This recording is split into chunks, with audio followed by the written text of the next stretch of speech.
com o preço da gasolina superando, em muitos casos, R$ 4,50 e o etanol sendo encontrado ali perto dos R$ 3,00, muitos motoristas têm optado por utilizar o álcool, no caso, os que têm os veículos flex. A gasolina está com o preço elevado devido ao aumento da cotação internacional do petróleo e também à desvalorização do real frente ao dólar. E diante desse cenário, será que os biocombustíveis se configuram como solução para reduzir o problema da elevação do preço dos combustíveis derivados de petróleo, essa nossa dependência, né, desses derivados de petróleo? Sobre isso nós vamos conversar com o professor Pedro Luiz Cortes, que é livre-docente, professor da ECA, também leciona no PROCAM, Programa de Pós-Graduação em Ciência Ambiental do Instituto de Energia e Ambiente da USP, coordenador da Rede Internacional de Estudos sobre Meio Ambiente e Sustentabilidade. Ele tem um canal no YouTube, O Ambiente é o Nosso Meio. Bom dia, professor Pedro. Bom dia, Roxane, bom dia, ouvintes. É um prazer falar com vocês. Mais uma vez a gente pergunta, a solução está nos biocombustíveis? Então, quando teve a greve dos caminhoneiros, né, muito se discutiu a respeito da política de preços da Petrobras, e uma das possibilidades que foi considerada, inclusive a gente comentou aqui na Rádio USP, foi a utilização de biocombustíveis como uma forma, incentivar o uso dos biocombustíveis como uma forma de reduzir a nossa dependência, obviamente, dos derivados de petróleo, né, dos combustíveis derivados de petróleo, e com isso reduzir esse impacto, né, da cotação internacional e da desvalorização do dólar. Mas havia dúvida por parte de algumas pessoas, né, alguns especialistas, se realmente os biocombustíveis eles poderiam suprir esse papel, né, porque a Petrobras ela trabalha com cotações internacionais do petróleo e repassa as variações para os preços internos. E só este ano, para a gente ter uma referência, o petróleo do tipo Brent teve uma elevação próxima a 20% em dólar, e o dólar subiu mais de 20% desde janeiro. Então isso fez com que disparasse o preço dos combustíveis derivados de petróleo. O governo ele está subsidiando o óleo diesel como uma forma de conter o preço desse combustível, que é muito importante para o transporte de maneira geral. Mas a gasolina tem batido recordes sucessivos, né? Então, como opção, os donos de carro flex eles têm buscado etanol, que está com preço bem abaixo. Então, veja, a gente tem uma situação hoje bem prática que demonstra se o etanol como biocombustível, ele é viável no sentido de substituir a gasolina com um preço mais estável, com um preço que não reflita essa variação do dólar, ou mesmo cotações internacionais, né? Em geral, há uma indicação de que se o preço do etanol estiver até 70% do preço da gasolina, compensa abastecer com etanol.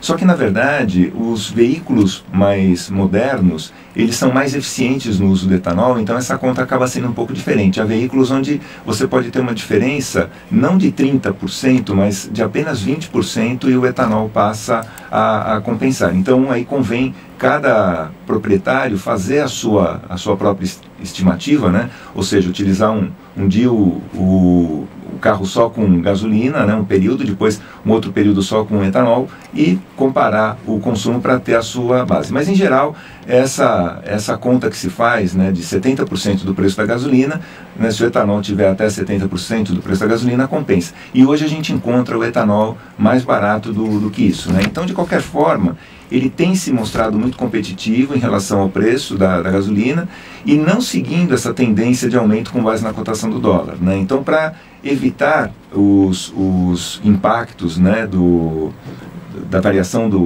da cotação internacional do petróleo, da variação do dólar, os biocombustíveis podem ser uma boa alternativa econômica, né, para evitar esse impacto na economia.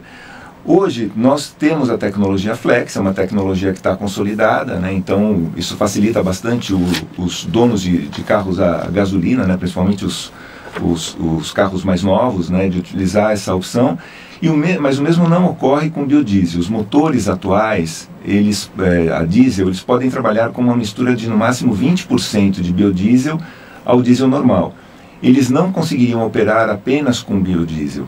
Seria necessário projetar motores específicos para isso, mas é uma alternativa a ser considerada e uma solução a ser perseguida pela indústria.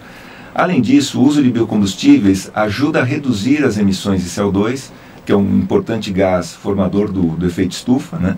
Pois parte desse gás será absorvido pela nova safra que será utilizada na produção de biocombustíveis. Então você tem quase que um ciclo fechado. E há um estudo da Embrapa que mostra o quão significativa é a redução dos gases de efeito estufa com a adição de 20% de biodiesel ao diesel derivado de petróleo. Então, a evolução do preço da gasolina ao longo deste ano e a vantagem propiciada pelo etanol, nessas duas situações, elas mostram que os biocombustíveis, além de uma solução ambiental, ele pode ser uma boa alternativa econômica. Isso ajuda a derrubar aquela falsa ideia de que as soluções ambientais elas custam mais caro. Então, está aí uma demonstração prática de que o biocombustível ele pode reduzir, né, ele pode eliminar essa questão da nossa dependência da cotação internacional do petróleo, da variação do dólar, porque ele vem conseguindo manter uma diferença significativa em relação à gasolina, né? Quer dizer, um exemplo prático que demonstra aí a viabilidade do biocombustível na substituição dos derivados do petróleo. Professor Pedro, o etanol é um exemplo de biocombustível. Dia desses eu estava lendo um texto falando sobre a soja, que a soja também pode ser biocombustível.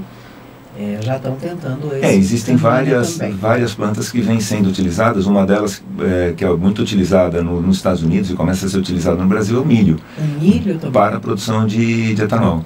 Os Estados Unidos eles são grandes produtores de etanol a partir do milho, não a partir da cana-de-açúcar. Então há uma série de opções, né? E elas estão colocadas aí, né, à disposição da sociedade, né? Então é importante que a gente considere isso para o nosso futuro. São alternativas e a gente fica esperando os estudos e o investimento da indústria nessa direção, porque senão a gente vai continuar pagando muito caro. A gente paga muito caro pela gasolina. Quem não tem a opção do carro flex está... no caso, por exemplo, aí é bem complicado, né? Bem complicado. Muito bem, professor Pedro Luiz Cortes, professor da ECA e do PROCAM, Programa de Pós-Graduação em Ciência Ambiental do Instituto de Energia e Ambiente da USP. Muito obrigada, professor, pela contribuição. Um bom dia a todos.